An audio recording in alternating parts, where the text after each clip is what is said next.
Dear students, today's our topic is mechanism of foliar transpiration.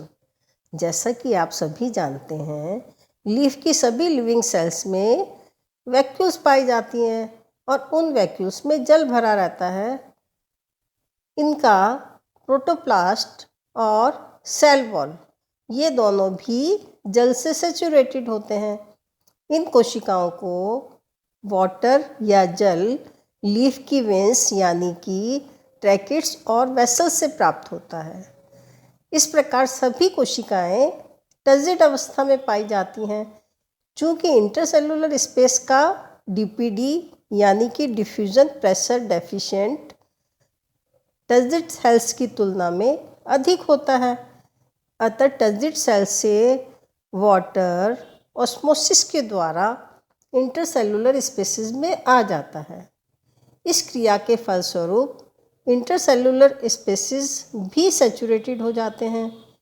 सभी intercellular spaces आपस में एक दूसरे से कनेक्टेड रहते हैं या जुड़े हुए रहते हैं तथा स्टोमेटा के द्वारा ये बाह्य वातावरण के संपर्क में भी होते हैं। चूँकि बाह्य वातावरण इंटरसेलुलर स्पेसिस तथा सब स्टोमेटल कैविटी की तुलना में कम संतृप्त होता है, या हम ये कह सकते हैं कि इसका डीपीडी का मान अधिक होता है। इसीलिए वाटर वेपर्स के रूप में खुले स्टोमेटा के द्वारा बाहर विसरित होती रहती है। स्टोमेटल एपरेटस को बताने से पूर्व मैं आपको डिफ्यूजन प्रेशर डेफिशिएंट यानी कि डीपीडी के बारे में बताना चाहती हूँ। What is DPD? डीपीडी जो है ये विसरण दाब न्यूनता कहलाती है और विसरण दाब न्यूनता शुद्ध विलायक का सबसे अधिक होता है, जबकि शुद्ध विलयन में विलेय के कण मिलाए जाते हैं तो इस प्रकार से बने विलयन का विसरण दाब कम हो जाता है। विसरण दाब में होने वाली यही कमी विसरण दाब न्यूनता या डीपीडी कहलाती है। इस प्रकार किसी भी सॉल्यूशन का विसरण दाब उसके शुद्ध विलायक से कम होता है। किसी भी विलयन के विसरण दाब और उसके शुद्ध विलायक के विसरण दाब के निश्चित ताप व दाब पर अंतर को हम विसरण दाब न्यूनता कहते हैं। इस प्रकार किसी भी तंत्र का विसरण दाब न्यूनता वह शुद्ध दाब होता है जिससे जल उसमें प्रवाहित होता है या प्रवेश करता है, अर्थात यह तंत्र की जल अवशोषण क्षमता का मेजरमेंट है। इसीलिए इसे हम सक्शन प्रेशर या एब्जॉर्प्शन पोटेंशियल के नाम से भी जानते हैं। अब हम पढ़ेंगे स्टोमेटल एपरेटस। किसी भी लीफ की अपर एपिडर्मिस या बाह्य त्वचा में छोटे छोटे पोर्स पाए जाते हैं। इन्हीं पोर्स को हम स्टोमेटा कहते हैं। स्टोमेटा के माध्यम से इन ऑर्गन्स की जीवित कोशिकाएं और अन्य टिश्यूज बाहरी वातावरण के मध्य एक श्वसन तथा प्रकाश संश्लेषण के लिए गैसेस का आदान प्रदान भी करती हैं। इसके अलावा लीफ की आंतरिक टिश्यूज स्टोमेटा के माध्यम से बाहरी ड्राई वातावरण के संपर्क में भी रहते हैं।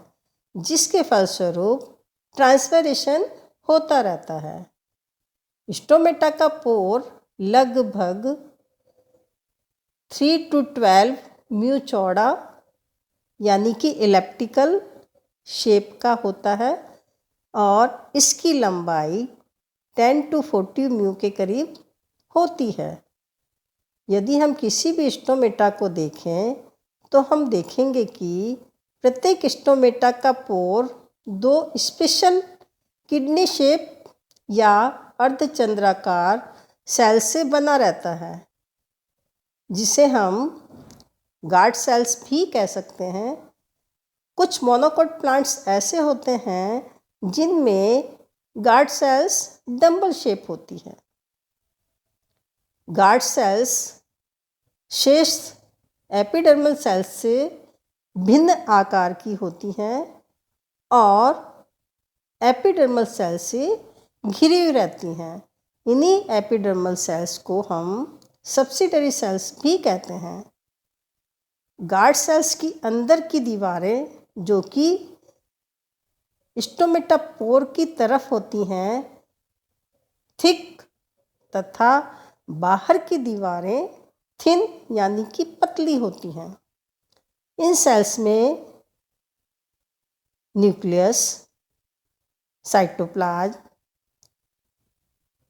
प्रोटोप्लास्ट व अन्य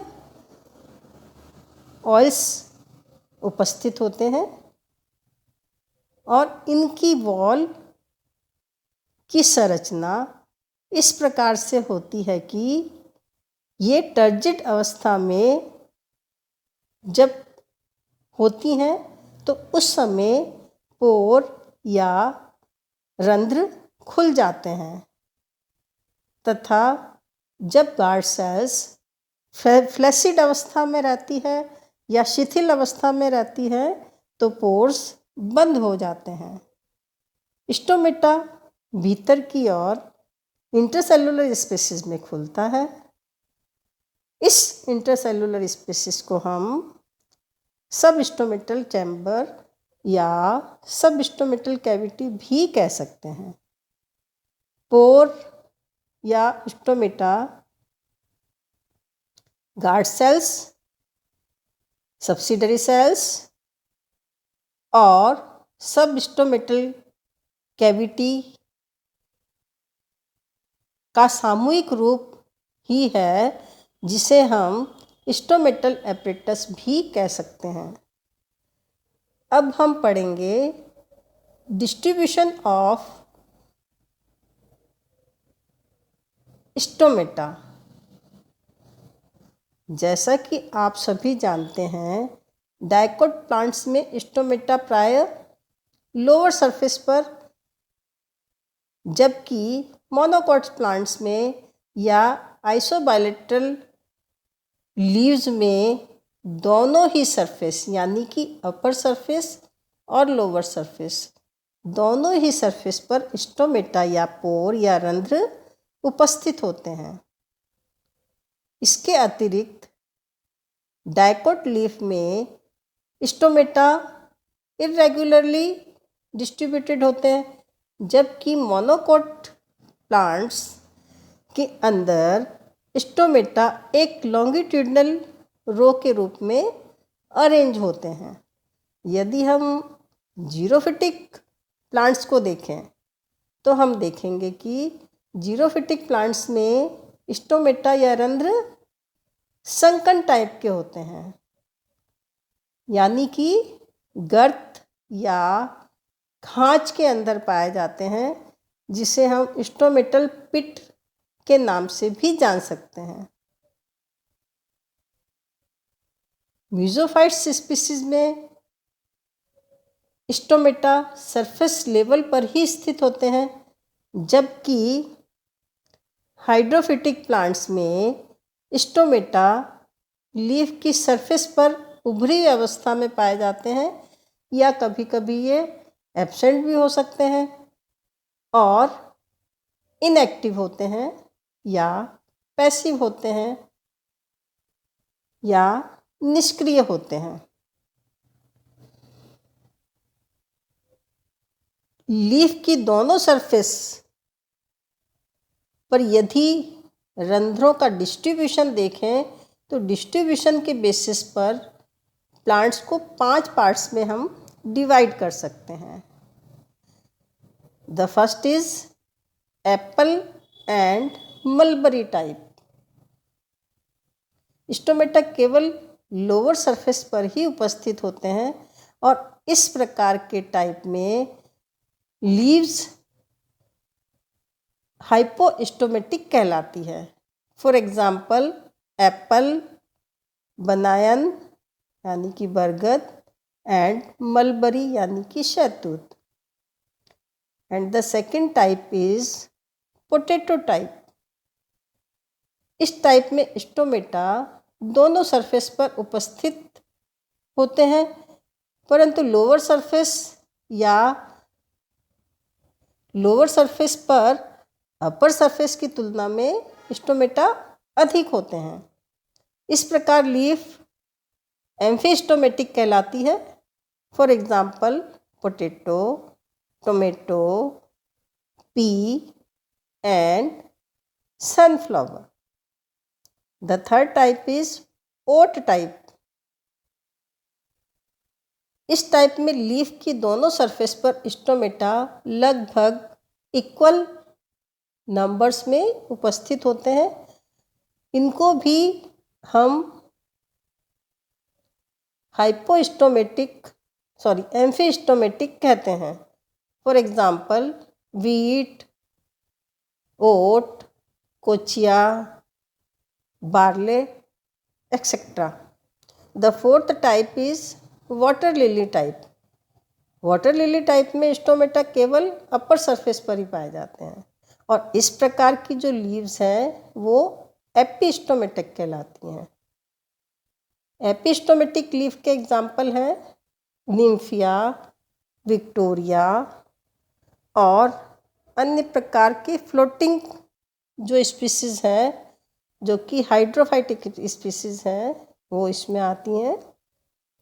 and the last is potamogeton type. इस टाइप में स्टोमेटा सामान्यतः एब्सेंट होते हैं या फिर फंक्शनलेस होते हैं। फॉर एग्जाम्पल पोटेमोजिटोन,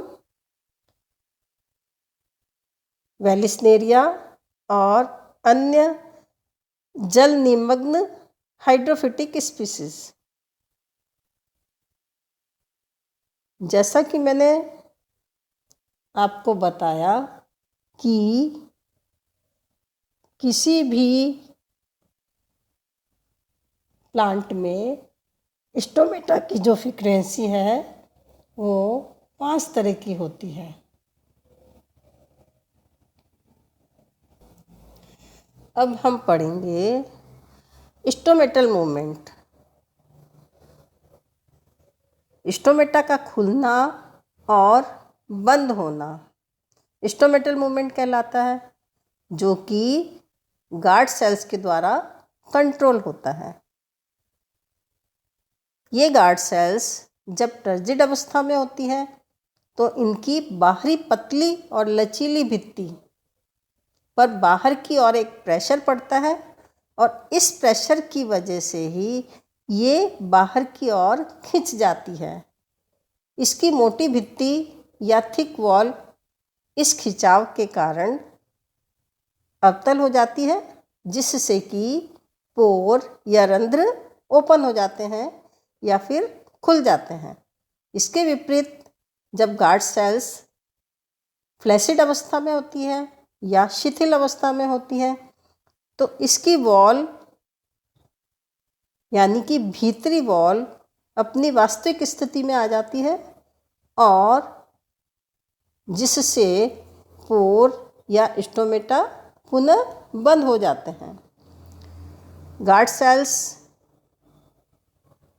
एपिडर्मल सेल्स से आकार में थोड़ी छोटी होती हैं, इसलिए इनमें टर्जिड परिवर्तन अपेक्षाकृत जल्दी हो जाता है तथा टर्जिड स्टेज में इनके आकार में लगभग 25% तक की वृद्धि होती है। अब हम पढ़ेंगे स्टोमेटल मूवमेंट के types.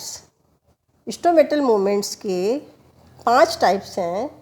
Number 1 photoactive movement, number 2 scotoactive movement, third hydroactive movement, the fourth autonomous movement and the fifth is active and passive movement. इसके बारे में हम फिर नेक्स्ट चैप्टर में पढ़ेंगे।